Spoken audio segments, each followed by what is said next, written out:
नमस्कार, आप देख रहे हैं खबर उत्तराखंड। मैं हूं आपके साथ तन्वी सक्सेना। रुक करेंगे खबरों का, लेकिन उससे पहले एक नजर डालते हैं इस वक्त की हेडलाइंस पर। देवभूमि में हरित चारधाम यात्रा को लेकर धामी सरकार ने कसी कमर। सीएम धामी ने व्यवस्था को लेकर अधिकारियों को दिए निर्देश। कैबिनेट विस्तार से पहले भाजपा ने जारी की जिलाध्यक्षों की सूची। बीजेपी ने 17 जिलों में नए जिलाध्यक्षों की घोषणा की। राज्य में डेस्टिनेशन वेडिंग को बढ़ावा देने को लेकर सीएम धामी ने अधिकारियों को दिए निर्देश। कहा, पीएम ने डेस्टिनेशन वेडिंग के लिए प्राथमिकता देने का किया आग्रह। यूपी में उत्तराखंड पुलिस की बड़ी कार्रवाई। कई आईपीएस समेत 300 पुलिसकर्मियों ने मारा छापा। 25 लोगों को किया गिरफ्तार। हरिद्वार में अवैध पटाखा फैक्ट्री में भीषण विस्फोट। मकान के उड़े पर खदशे, अंदर मौजूद मालिक का उड़ा गया हाथ। होली पर बिगड़ेगा मौसम का मिजाज। ऊंची चोटियों पर बर्फ तो नैनीताल में हल्की बारिश के आसार। आप देख रहे हैं के न्यूज, खबरों का सारथी। और अब रुक करते हैं खबरों का। खबर उत्तराखंड की शुरुआत करेंगे हरिद्वार की खबर से। हरिद्वार से खबर आपको बता रहे हैं, जहां बारूद के धमाके से उड़ी छत। पटाखा बनाते समय घर में धमाका हुआ। हरिद्वार से खबर आपको बता रहे हैं, जहां अवैध रूप से चल रही पटाखा फैक्ट्री में धमाका हुआ। आतिशबाज को उपचार के लिए एम्स भेजा गया है। पुलिस ने बारूद जब्त कर पूरे मामले की जांच पड़ताल शुरू कर दी है। हरिद्वार से खबर आपको बता रहे हैं, जहां धमाके से काफी देर तक अफरा तफरी मची रही। ज्वालापुर के लोधा मंडी क्षेत्र की ये घटना आपको बता रहे हैं। हरिद्वार से खबर, जहां धमाके से काफी देर तक अफरा तफरी का माहौल रहा। ज्वालापुर के धोला मंडी क्षेत्र की ये घटना आपको बता रहे हैं। हरिद्वार से खबर, जहां बारूद के धमाके से उड़ी छत। बारूद के धमाके से उड़ी छत। हरिद्वार से खबर आपको बता रहे हैं, पटाखा बनाते समय घर में धमाका हुआ। अवैध रूप से चल रही पटाखा फैक्ट्री में धमाका हुआ है। हरिद्वार से खबर आपको बता रहे हैं, जहां आतिशबाज को उपचार के लिए एम्स भेजा गया। पुलिस ने बारूद जब्त कर जांच शुरू कर दी है। हरिद्वार से खबर आपको बता रहे हैं, धमाके से काफी देर तक अफरा तफरी का माहौल बना हुआ। और ज्वालापुर के लोधा मंडी क्षेत्र की ये घटना आपको बता रहे हैं। तस्वीरें आपको टीवी स्क्रीन पर दिखा रहे हैं। हरिद्वार से खबर, जहां बारूद के धमाके से उड़ी छत।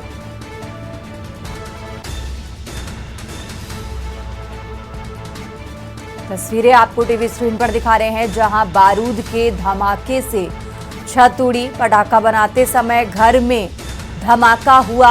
अवैध रूप से चल रही पटाखा फैक्ट्री में धमाका हुआ है। हरिद्वार से खबर आपको बता रहे हैं, जहां ज्वालापुर के लोधा मंडी क्षेत्र की ये घटना। अवैध रूप से चल रही फैक्ट्री में धमाका हुआ।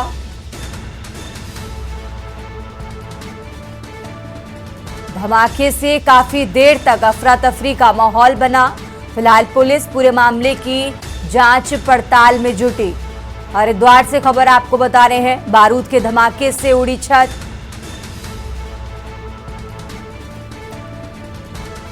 बारूद के धमाके से उड़ी छत। हरिद्वार से खबर आपको बता रहे हैं, पटाखा बनाते समय घर में धमाका हुआ। अवैध रूप से चल रही पटाखा फैक्ट्री में धमाका हुआ है।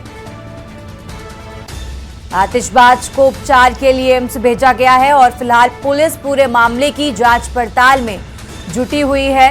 हरिद्वार से खबर आपको बता रहे हैं, धमाके से काफी देर तक अफरा तफरी का माहौल बना। ज्वालापुर के लोधा मंडी क्षेत्र की ये घटना, जहां बारूद के धमाके से छत उड़ी। तस्वीरें आपको टीवी स्क्रीन पर दिखा रहे हैं। धमाके के बाद काफी देर तक अफरा तफरी का माहौल बना। फिलहाल पुलिस पूरे मामले की जांच पड़ताल में जुटी है। तस्वीरें आपको टीवी स्क्रीन पर दिखा रहे हैं, जहां पटाखा बनाते समय घर में धमाका हुआ। अवैध रूप से चल रही पटाखा फैक्ट्री में धमाका हुआ है। फिलहाल पुलिस पूरे मामले की जांच पड़ताल में जुटी हुई है। हरिद्वार से खबर आपको बता रहे हैं, आतिशबाज को फिलहाल उपचार के लिए एम्स भेजा गया है और पुलिस ने बारूद जब्त कर पूरे मामले की जांच पड़ताल शुरू कर दी है। धमाके के बाद काफी देर तक अफरा तफरी का माहौल बना। हरिद्वार से खबर आपको बता रहे हैं, जहां ज्वालापुर के लोधा मंडी क्षेत्र की ये घटना, बारूद के धमाके से छत उड़ी। तस्वीरें आपको टीवी स्क्रीन पर दिखा रहे हैं, जहां धमाके के बाद काफी देर तक अफरा तफरी का माहौल बना। और आपको बता दें, अवैध रूप से ये पटाखा फैक्ट्री चल रही थी और पटाखा बनाते समय ये हादसा हुआ। फिलहाल पुलिस पूरे मामले की जांच पड़ताल में जुटी हुई है। हरिद्वार से खबर आपको बता रहे हैं, आतिशबाज को फिलहाल उपचार के लिए भेजा गया है। पुलिस ने बारूद जब्त कर मामले की जांच पड़ताल शुरू कर दी है। धमाके के बाद काफी देर तक अफरा तफरी का माहौल बना। हरिद्वार से खबर आपको बता रहे हैं, जहां ज्वालापुर के लोधा मंडी क्षेत्र की ये घटना, जहां बारूद के धमाके से छत उड़ी। अवैध रूप से ये पटाखा फैक्ट्री चल रही थी, जिसमें पटाखा बनाते समय ये हादसा हुआ। हरिद्वार से खबर आपको बता रहे हैं, अवैध रूप से ये पटाखा फैक्ट्री चल रही थी और पटाखा बनाते समय ये हादसा हुआ, जहां आतिशबाज को फिलहाल उपचार के लिए एम्स में भर्ती कराया है और पुलिस ने बारूद जब्त कर पूरे मामले की जांच पड़ताल शुरू कर दी है। और इस धमाके के बाद काफी देर तक अफरा तफरी का माहौल बना। ज्वालापुर के लोधा मंडी क्षेत्र की ये घटना आपको बता रहे हैं। हरिद्वार से खबर, हरिद्वार से अहम जानकारी आपको बता रहे हैं, जहां बारूद के धमाके से छत उड़ी।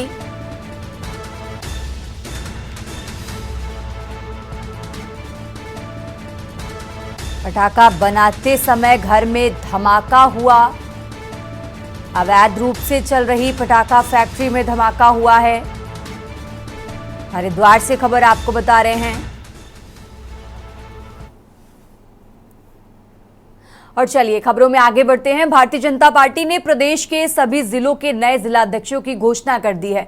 इस बार पार्टी ने पुराने जिलों के अध्यक्षों पर भरोसा जताया है, जबकि कई जिलों में नए कार्यकर्ताओं को भी जिम्मेदारी दी गई है।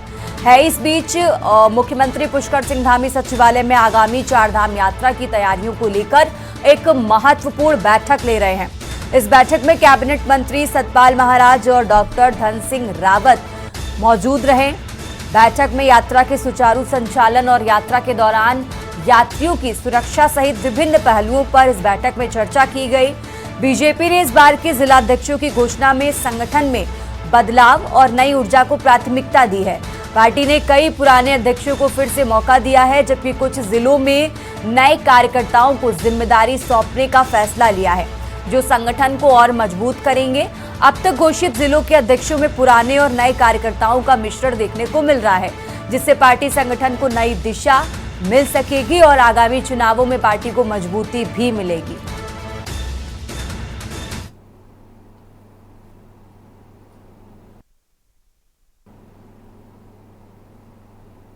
और चलिए उत्तराखंड की खबरों में आगे बढ़ते हैं। भारतीय जनता पार्टी ने संगठन में बड़ा बदलाव करते हुए उदय रावत को टिहरी जिले का नया जिलाध्यक्ष नियुक्त किया है। उदय रावत, जो पहले क्षेत्र पंचायत सदस्य और वर्तमान में भाजपा के महामंत्री हैं, विद्यार्थी परिषद से जुड़ रहे हैं और उनकी संगठनात्मक क्षमता के लिए वे जाने जाते हैं।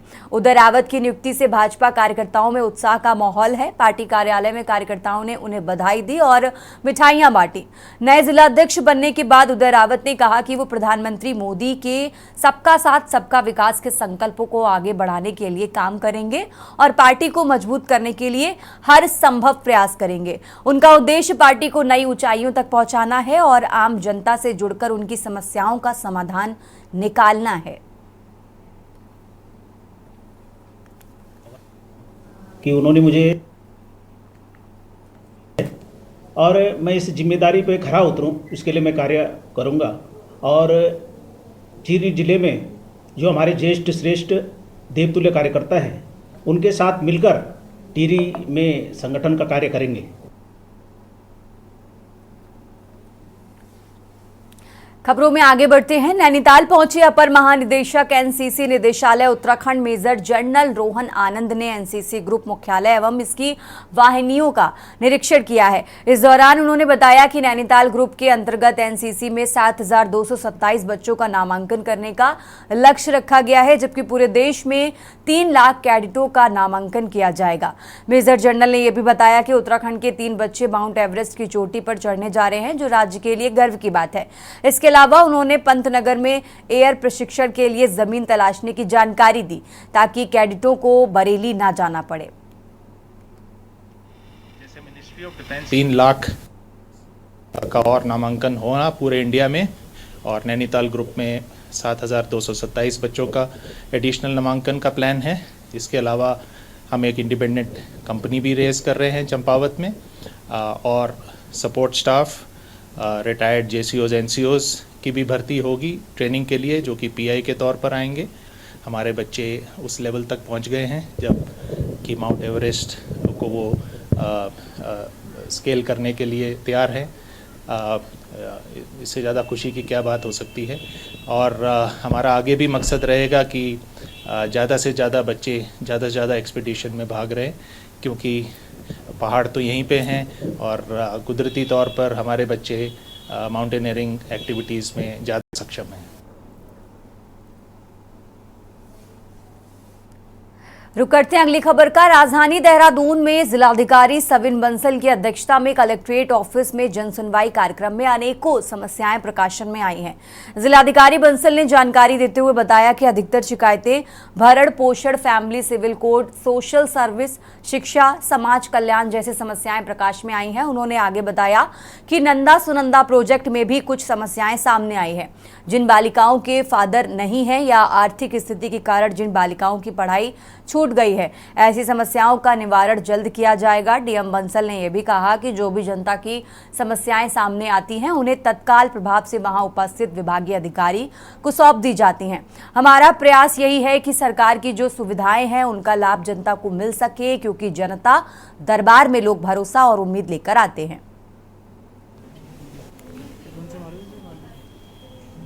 आज के दिवस में असॉर्टेड नेचर ऑफ कंप्लेंट्स प्रकाश में आई हैं। कुछ भरण पोषण से संबंधित हैं, फैमिली डिस्प्यूट्स। कुछ कंप्लेंट्स ऐसी भी रहती हैं जिसमें 2000 ऑफ सिविल कोर्ट नेचर, लेकिन उसमें भी कोशिश करते हैं कि उनका समाधान एडमिनिस्ट्रेटिवली निकल सके।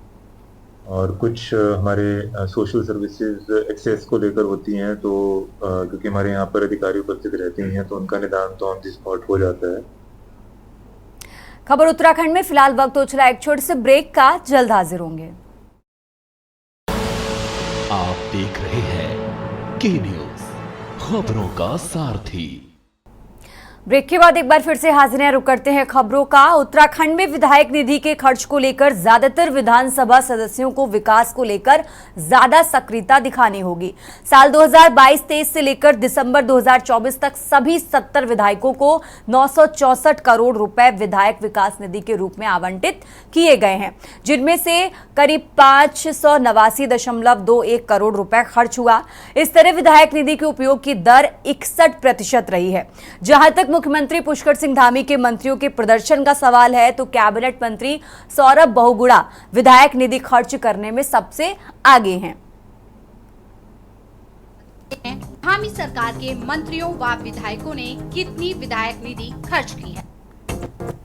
सौरभ का 80%, गणेश जोशी मसूरी 72%, रेखा आर्य सोमेश्वर 64%, सुबोध उनियाल नरेंद्रगढ़ 57%, सतपाल महाराज चौबट्टा घाट 56%, प्रेमचंद अग्रवाल ऋषिकेश 33%, डॉक्टर धन सिंह रावत श्रीनगर 29%। खर्च में विधायक बत्रा सबसे आगे। मंत्रियों को छोड़कर विधायकों में रुड़की से भाजपा विधायक प्रदीप बत्रा ने सबसे अधिक विधायक निधि खर्च की। उन्होंने 90% निधि का उपयोग किया है। वहीं मंत्रियों को छोड़कर उत्तराखंड में सबसे कम विधायक निधि खर्च करने वाले विधायकों में टिहरी के विधायक किशोर उपाध्याय 15% हैं। उनके अलावा लालकुआं के डॉक्टर मोहन सिंह बिष्ट 34%, लोहाघाट कुशाल सिंह 34%, चक्राता प्रीतम सिंह 37%, नैनीताल की सरिता आर्य 40%, कपकोट के सुरेश गढ़िया 42%, कालाढूडी के बंशीधर भगत 43%, रुद्रप्रयाग के भरत सिंह चौधरी 43%, घनशाली के शक्तिलाल शाह 44% विधायक निधि खर्च की है। रामनगर से दीवान सिंह बिष्ट 58%, पिथौरागढ़ के मयूर महर 60% और लैंसडोन से विधायक दिलीप सिंह रावत 60% हैं। जनता के लिए विधायक निधि के खर्च को कम लेकर विधायकों के कामकाज पर सवाल खड़े होने शुरू हो गए हैं।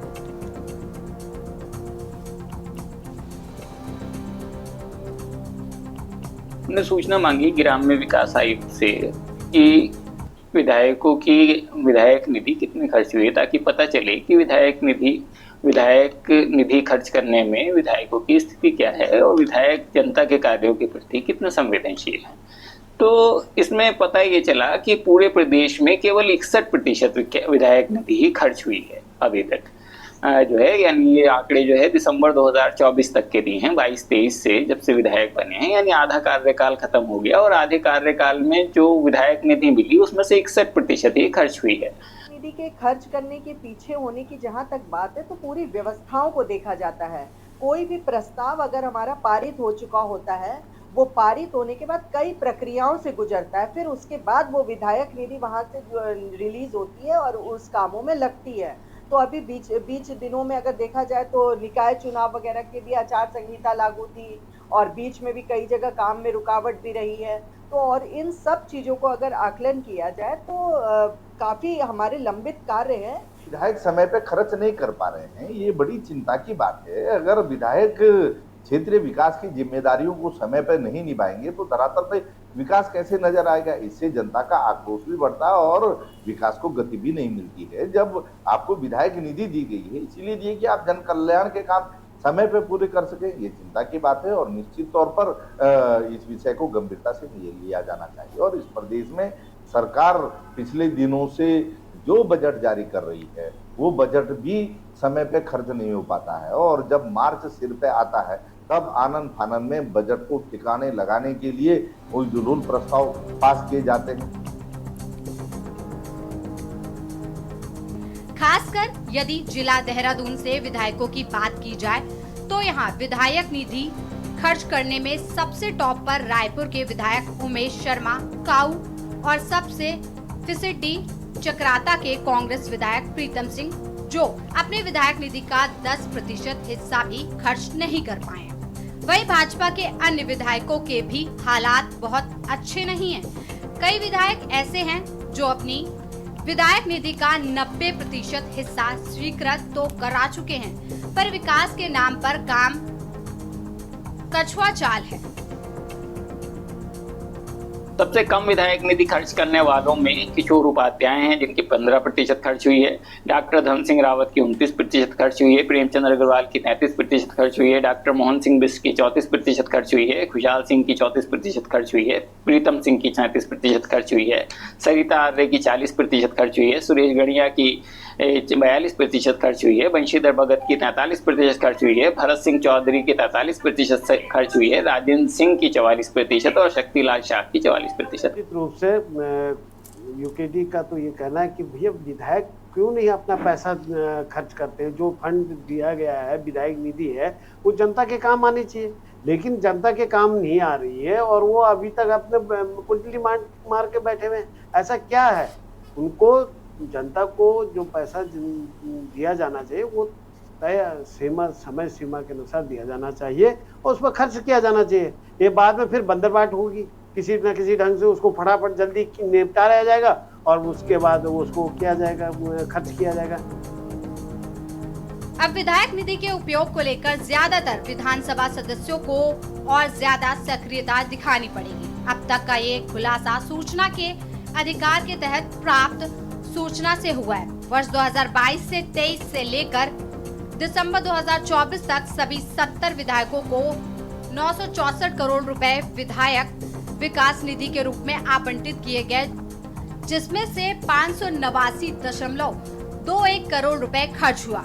सवाल इस बात पर उठता है कि बहुमत से ज्यादा विधायक और डबल इंजन की सरकार के अपने ही मायने अगर जनता के बीच विधायक निधि खर्च करने में से सबसे पीछे रहेंगे तो उनके काम काजों पर सवाल उठना लाजमी है।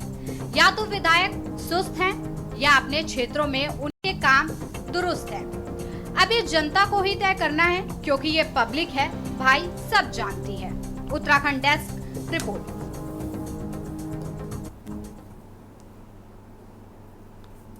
खबरों में आगे बढ़ते हैं। कोटद्वार के सिंबल चौड़ में स्थित महिला शरणायर में नशा मुक्ति केंद्र खोलने के लिए मुख्य विकास अधिकारी गिरीश गुणवंत ने निरीक्षण किया। जिलाधिकारी पौड़िया डॉक्टर आशीष चौहान के निर्देश पर इस अवसर पर उन्होंने महिला शरणायर के कमरों का दूसरी जगहों का निरीक्षण कर आवश्यक जानकारी जुटाई। हालांकि एक जगह और एक ही परिसर के अंदर नशा मुक्ति केंद्र और महिला शरणायर का संचालन करना किसी बड़ी चुनौती से कम नहीं है, क्योंकि नशा मुक्ति केंद्र में अधिकतर उन नशेड़ियों का इलाज होता है जो हिंसक प्रवृत्ति के होते हैं।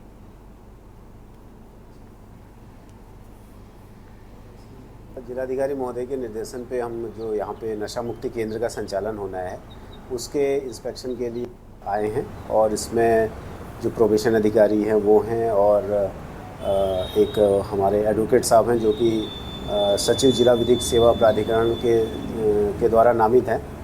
तो हम लोग यहाँ पे ये देखने आए हैं कि जो नशा मुक्ति केंद्र का यहाँ पे उसको कैसे क्रियाशील कर सकते हैं। तो उसी के बारे में अभी हमने इसमें देखा, क्योंकि ये जो महिला शरणालय है और यहाँ पे ऑब्जर्वेशन होम है, सेफ्टी होम है, इसमें ही ये संचालित होना है नशा मुक्ति केंद्र। तो उसी को हमने देखा है कि ये कितना इसमें जगह है, कितना खबर उत्तराखंड में फिलहाल इतना ही। आप देखते रहिए के न्यूज इंडिया। आप देख रहे हैं के न्यूज, खबरों का सारथी।